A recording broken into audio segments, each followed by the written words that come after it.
Ya. Assalamualaikum warahmatullahi wabarakatuh. Salam sejahtera untuk semua. Untuk hari ini kita masuk di semester 2. Materi yang akan Ibu sampaikan mengenai antropologi budaya. Kira-kira setelah semester 1 kemarin sudah bisa saudara lihat nilai-nilai saudara, kekurangan atau kelebihan yang saudara dapatkan, sehingga di semester 2 ini yang harus kita tingkatkan lagi. Jadi hari ini Ibu akan menjelaskan mengenai ilmu antropologi budaya. Antropologi ini SKS-nya 2 semester. Kira-kira apa alasan yang harus kita dapatkan sehingga kita harus mempelajari tentang antropologi. Jadi sebelum masuk ke materi, punya gambaran tidak tentang apa itu antropologi dan bagaimana hubungannya dengan masalah ilmu hukum. Jadi antropologi ini belajar tentang diri kita sebagai manusia ditinjau dari unsur-unsur budayanya. Jadi biar lebih paham bisa saudara lihat di slide kita ya, apa itu pengertian antropologi. Di situ dijelaskan antropologi itu adalah studi tentang umat manusia yang berusaha menyusun generalisasi yang bermanfaat tentang manusia dan perilakunya dan untuk memperoleh pengertian yang lengkap tentang keanekaragaman manusia. Di sini bisa saudara perhatikan bahwa objek kajian dari ilmu antropologi itu adalah manusia dengan perilakunya. Jadi ilmu antropologi ini sangat menarik karena kita akan belajar tentang diri kita sendiri sebagai manusia yang ditinjau dari perilaku-perilaku yang kita hadapi sehari-hari. Jadi untuk saudara-saudara semua, dengan mempelajari ilmu antropologi ini kita bisa memahami tentang hakikat diri kita sendiri. Nah, ya. Kira-kira paham? Jadi sebelum Ibu masuk ke materi yang selanjutnya, pahami dulu apa itu antropologi. Ya. Jadi objek kajiannya manusia dengan perilakunya. Kalau sosiologi kemarin waktu di semester 1 itu mempelajari manusia dengan masalah sosial atau dengan masalah lingkungan yang berada di sekitarnya. Nanti ada ilmu yang namanya psikologi. Jadi kalau psikologi itu belajar tentang manusia juga tapi ditinjau dari masalah kejiwaannya. Nah, pokok bahasan kita ini antropologi dulu ya. Selanjutnya kita lihat pengertian antropologi ya menurut Kunchara-Ningrat. Ya. Jadi di antropologi ini ya memperhatikan 5 masalah makhluk manusia. Jadi kajian dari antropologi menurut Kunchara-Ningrat itu dia membahas masalah manusia ditinjau dari pertama, sejarah terjadinya perkembangan manusia sebagai makhluk biologis.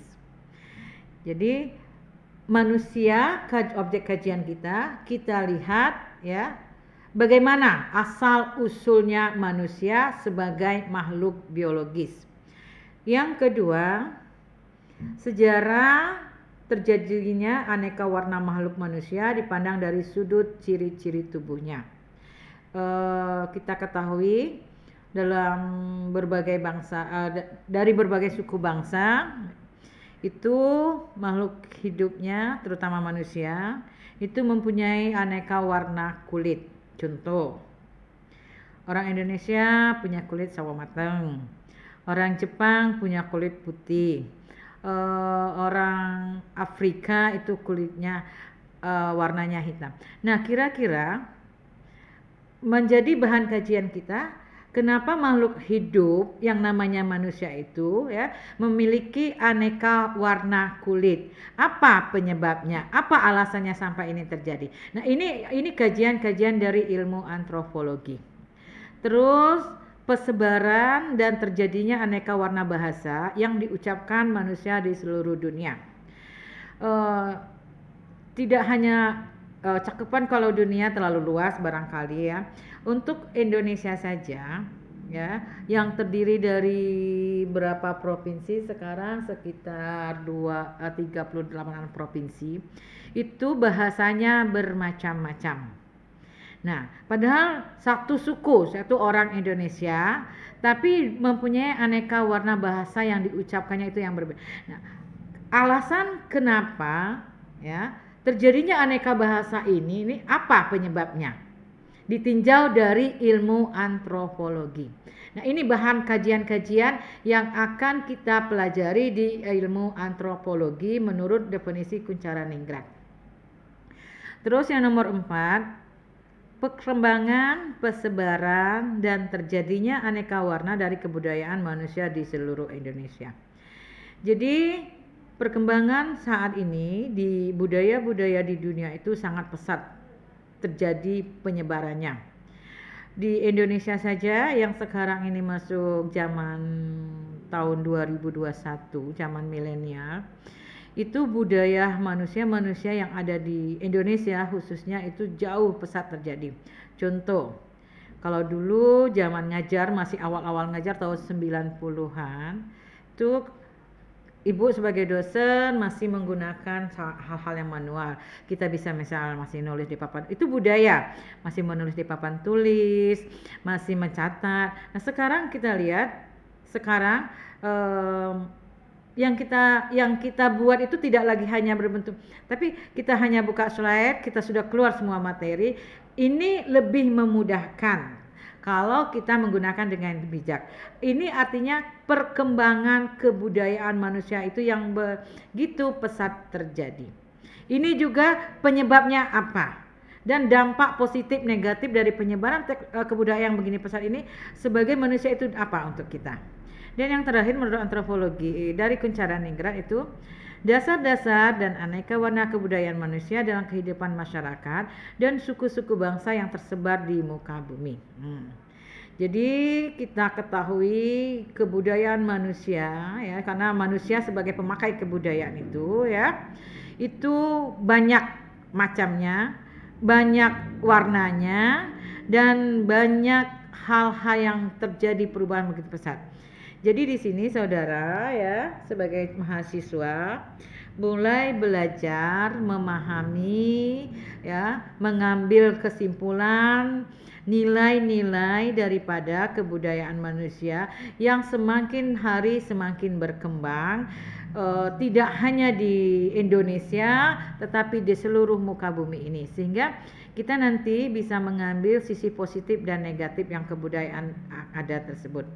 Nah, ini masalah antropologi, tinjauan teori dari Kunchara-Ningrat. Dia memperhatikan tentang masalah manusia dari 5 aspek.